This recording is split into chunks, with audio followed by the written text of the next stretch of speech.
YS Jaganmohan రెడ్డికి పూర్తిగా ఎన్నికల్లోనే కాదు, ఇప్పుడు అది కాక వాళ్ళ సొంత వైసీపీ సభ్యులు కూడా ఎదురు తిరుగుతున్నారా? అయితే దీని మీద విశ్లేషిస్తాను. మనతో పాటు సీనియర్ జర్నలిస్ట్ డివిఎస్ గారు ఉన్నారు. వారిని అడిగి తెలుసుకుందాం. సార్ నమస్తే. నమస్తే సార్, జగన్మోహన్ రెడ్డికి బ్యాడ్ టైం స్టార్ట్ అయిందా అంటే ఏమంటారు? అదే కాక సొంత ఇంట్లో వాళ్ళే కాదు, సొంత వైసీపీ సభ్యులు ఎవరైతే ఉన్నారో ఓడిపోయిన వారు పూర్తిగా నిందలన్నీ కూడా జగన్మోహన్ సైడే చూపిస్తున్నారు. సో వేళ్ళన్నీ కూడా జగన్మోహన్ వైపు ఉన్నాయని చెప్పి అంటున్నారు. ఏమంటారు మీరు?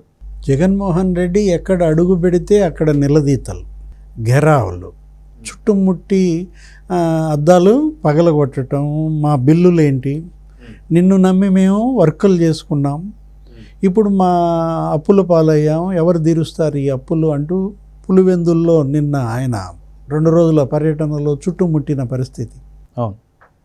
అది ఏదో ప్రశాంతంగా ఉందామని పులివెందులు వస్తే ఈ గోలేంటి, ఇక్కడ కూడా నన్ను ప్రశాంతంగా ఉండనీరా అని చెప్పి ఆయన అసహనం. ఆయన భార్య భారతీ మేడంని వాళ్ళు మహిళా కౌన్సిలర్లందరూ కూడా చుట్టుముట్టి బిల్లుల గురించి ప్రశ్నించటం. మున్సిపల్ చైర్మన్ అతను ఎవరో వరప్రసాద్ అని, ఆ వైస్ చైర్మన్ మనోహర్ రెడ్డి, వీళ్ళందరూ వచ్చి అక్కడ నిలదీతలు. ఏది జగన్మోహన్ రెడ్డి 4 ఏళ్లలో 400 కోట్లు వర్కులు మీరు చేసుకున్నారు కదా, బిల్లులు ఇప్పించాను కదా, 1 ఏడాది వర్కులు బిల్లులు ఆగితే మీరు ఈ విధంగా చుట్టుముట్టడం ఏంటి? నేను కోర్టుకు వెళ్ళైనా సరే మీ బిల్లులు ఇప్పిస్తానని వాళ్ళని ఏదో సముదాయించే ప్రయత్నం. అవి వచ్చే బిల్లులు కాదని వాళ్ళకు కూడా తెలుసు. అంటే గతంలో మనం చూసాం, ఉపాధి హామీ బిల్లులు ఏ విధంగా అయితే జగన్మోహన్ రెడ్డి 1000 కోట్లు ఆపేశాడో, తెలుగుదేశం హయాంలో ఆ గ్రామాల్లో సిమెంట్ రోడ్లు వేసి ఆ అంగన్వాడీ బిల్డింగ్లు కట్టిన బిల్లులన్నీ ఆపేశాడు. వాటిపైన వాళ్ళు సుదీర్ఘ న్యాయ పోరాటం, కోర్టు తీర్పులు ఇచ్చినా కూడా బిల్లులు చేయని పరిస్థితి.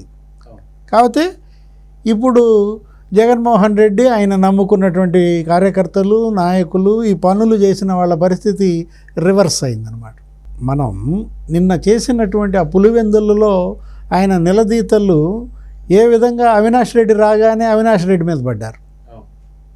ఏంటి అసలు ఈ మొత్తానికి కారణం నువ్వే, నీ వల్లే వైఎస్ కుటుంబానికి పరిస్థితి వచ్చింది, ఈ ఓటమికి కారకుడు అవినాష్ రెడ్డిని నిలదీశాడని మనం మీడియాలో కథనాలు చూసాం. అతను షాక్ గురయ్యాడని, ఏదో ఇక ముందుకు పోలేక వెనక్కి పోలేక పక్కకి తప్పుకున్నాడని కూడా మనం మీడియాలో వచ్చిన దీన్ని బట్టి అవినాష్ రెడ్డి ఇవాళ ఈ పరిస్థితికి అతనే ప్రధాన కారకుడు.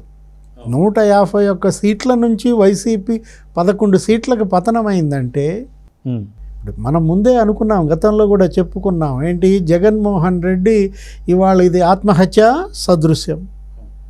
అవినాష్ రెడ్డిని కాపాడటం కోసం ఇతను తన రాజకీయ భవిష్యత్తు, తన పార్టీ రాజకీయ భవిష్యత్తు, మొత్తం ఎమ్మెల్యేలు, ఎంపీలు, పోటీ చేసిన అభ్యర్థులందరి భవిష్యత్తు అంధకారం చేసేసాడు. వివేకానంద రెడ్డి హత్య కేసే కదా ఇవాళ ఈ పరిస్థితికి కారణం. ఒక పులివెందుల కడప కాదు, దాని ఇంపాక్ట్ నీకు రాష్ట్రం మొత్తం కొట్టిందన్నమాట. 67 నియోజకవర్గాల్లో షర్మిల ప్రచారం చేసింది. ఏది అది హంతక పార్టీ అని చెప్పి. సునీత నీకు ఇంటింటికి తిరిగి ప్రచారం చేసింది. మా నాన్న రక్తంతో తడిసిన పునాదుల మీద కట్టిన పార్టీ వైఎస్ఆర్ కాంగ్రెస్ పార్టీ, హంతకుడికి టికెట్ ఇస్తావా? కోర్స్ హంతకుడు గెలవచ్చు వాళ్ళ భాషలో చెప్పినట్లయితే, కాకపోతే జగన్మోహన్ రెడ్డి గెలవచ్చు, కానీ ఇప్పుడు కాపాడటానికి ముఖ్యమంత్రి పదవి లేదు, ప్రతిపక్ష హోదా లేదు. ఇప్పుడు అవినాష్ రెడ్డి రేపొద్దున బెయిల్ క్యాన్సిల్ అయితే జైలుకి వెళ్ళాలి. వాళ్ళ నాన్న ఇప్పటికే జైల్లో ఉన్నటువంటి పరిస్థితి. మొన్నేదో ఓటు వేయడానికి బెయిల్ మీద వచ్చాడు A7 భాస్కర్ రెడ్డి. ఇప్పుడు A8 Avinash Reddy bail cancel అయ్యి మరి సిబిఐ రెడీగా ఉంది. ఏంటి సిబిఐకి జరిగిన అవమానం మనకు తెలుసు. అరెస్ట్ చేయడానికి వస్తే 3 రోజులు కర్నూలు హాస్పిటల్లో అమ్మని పెట్టి చుట్టూతో 1000 మంది కార్యకర్తలు, ఎమ్మెల్యేలు, మంత్రులు కాపలా కాసి ఏ విధంగా ఎస్పీ కూడా చేతులు ఎత్తేసిన దీంట్లో సిబిఐ పరాభవం. అరెస్ట్ చేయలేక ఏదో టెక్నికల్గా బెయిల్ ఇచ్చినట్టు రాసుకున్న దీంట్లో ఇప్పుడు ఆ బెయిల్ క్యాన్సిల్ అయితే ఇతను ఎంపీ అయినా జైలుకి వెళ్ళక తప్పదు. అది హత్య కేసు అన్నమాట. అట్లాగే జగన్మోహన్ రెడ్డి ఎప్పుడు జైలుకి వెళ్తాడో తెలియదు. Day to day enquiries begin అయ్యాయి. ఇప్పటికే జగన్మోహన్ రెడ్డి మరి 10 ఏళ్ళు బెయిల్పై ఉన్నటువంటి నిందితుడిగా ఇవాళ న్యాయ వ్యవస్థ, దర్యాప్తు సంస్థల ముందు అతను ఒక సవాల్గా మారాడు. ఒక ఆర్థిక నేరస్తుడు 12 సిబిఐ కేసుల్లో 9 ఈడీ కేసుల్లో నిందితుడు A1 ఇన్నేళ్లు బెయిల్ పైన ఉండటం అనేది మొన్న ప్రకాష్ సింగ్ అతను డీజీపీ, రిటైర్డ్ డీజీపీ పంజాబ్ అతను కూడా ఒక ట్వీట్ చేశాడు. ఏంటి ఇది వ్యవస్థకే అప్రదిష్ట. అలాంటి పరిస్థితుల్లో పులివెందుల అసెంబ్లీకి గెలిచినా ఇతను కూడా జైలుకి వెళ్ళక తప్పదు. పాత కేసులు ఇప్పుడు ఈ 5 ఏళ్ల పరిపాలన అవినీతి కుంభకోణాల కేసులు ఏ స్థాయికి వెళ్తాయో తెలియదు మనకి. ఇప్పుడు జగన్మోహన్ రెడ్డి భవిష్యత్తు కాదు, అతన్ని నమ్ముకున్నటువంటి ఈ కార్యకర్తల భవిష్యత్తు. 30 ఏళ్ళు ఏదో ముఖ్యమంత్రిగా ఉంటాడు, వెలగబెడతాడు అని చెప్పి ఇప్పుడు వీళ్ళు ఏం చేశారు, లక్షల కోట్లు అప్పులు చేసి బిల్లులు వర్కులు చేసామని, వర్కులు చేయకుండానే బిల్లులు చేసుకున్న పరిస్థితి చూసాం.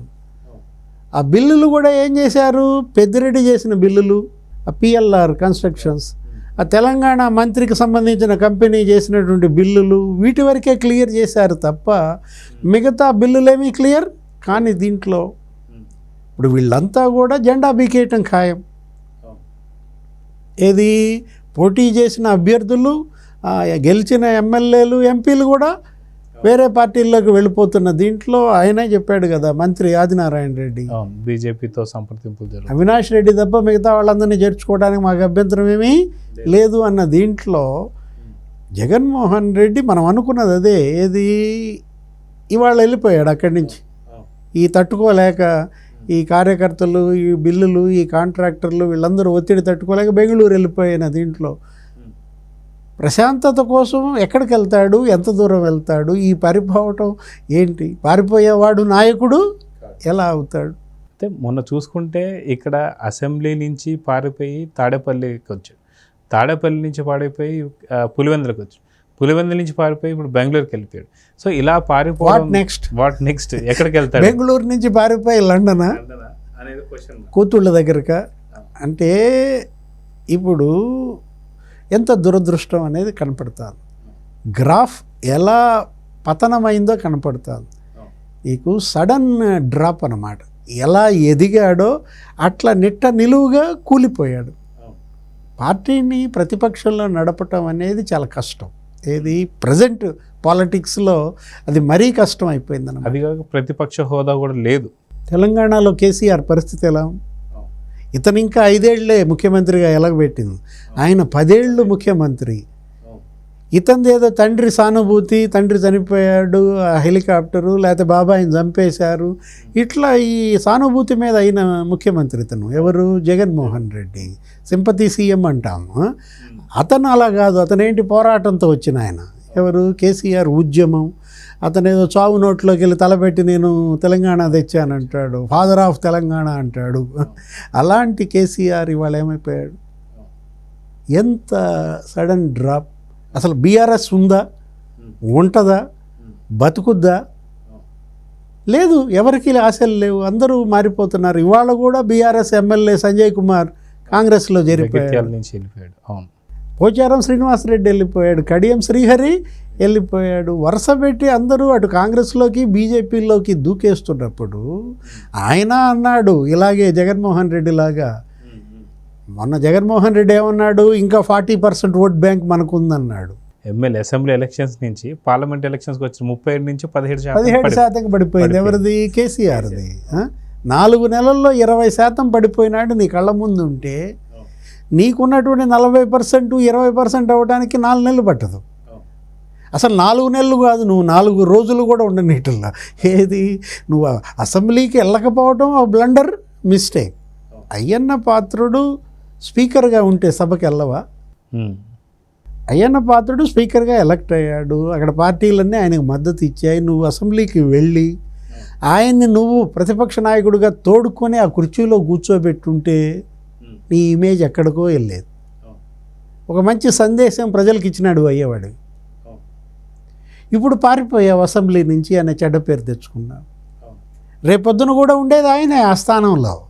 ఎవరు? అయ్యన్న పాత్రుడు. వెళ్ళవు కదా, అసెంబ్లీకి వెళ్ళే కడగళ్ళేవి కనపడతలేదు.